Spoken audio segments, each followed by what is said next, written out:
Thank you for watching this video. Subscribe to my channel. You cannot be delivered if you're holding on to relief seeking. When you think about it, that is what the world taught on you to hold on.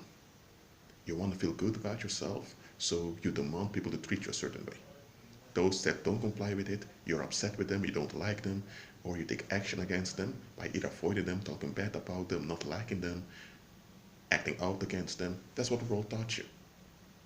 Of course, the world teaches you to get along with the collective regulation called society, because then you avoid collectively.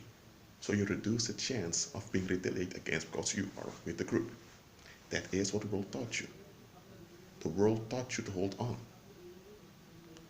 Holding on can also be that you just avoid something and walk away from something, not because you really want to move forward, but because you're fed up with it. The world teaches you when you're fed up with something and you don't really like it, you just have to avoid it. That means that is what they call moving on, but it isn't really moving on because you still relate to that thing in the same way. You're still relief seeking. You're still into relief seeking, I mean. The one thing you need to give up, and once you give this up, it all gonna make sense. That's relief seeking. And that's why there are certain believers that walk supernaturally and things happen often without being aware of it. And then you have believers, they have the Holy Spirit, they are born again, but they're still in stagnation, just like the rest of the world. And now you may ask, hold on a minute, they both have the Holy Spirit, they both claim the name of the Lord. Why is it that one is walking in power and the other is struggling? It is because it can be that the one struggling has been deceived.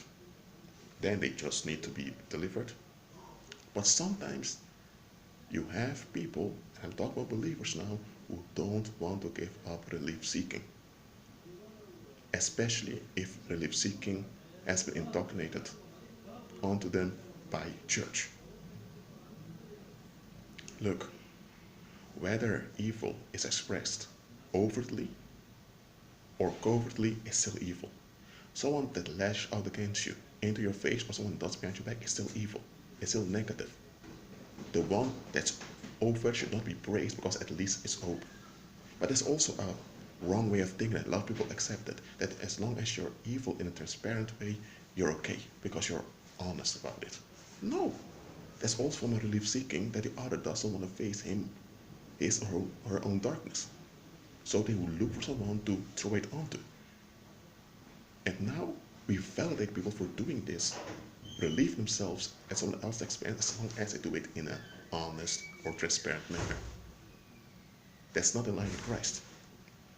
And there are people who claim to follow Christ but have this no-nonsense, transparent attitude that the world has. Unlearn it, it's not from Christ. The Most High will never honor anything that's not Christ-centered. He will not.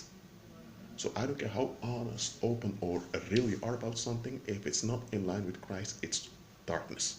Plain and simple. So, give up, let go of relief seeking so that you can outgrow it and walk in the real power. Because that so-called honesty, bluntness, willing there if you will, it seems like power. It's really violence in disguise. It's not power. It's relief seeking. It's seeking for an easy escape without wanting the consequence of seeking that escape. So in short, it's cowardice, despite that it's open and direct. Well, that being said, be with Christ and be at peace.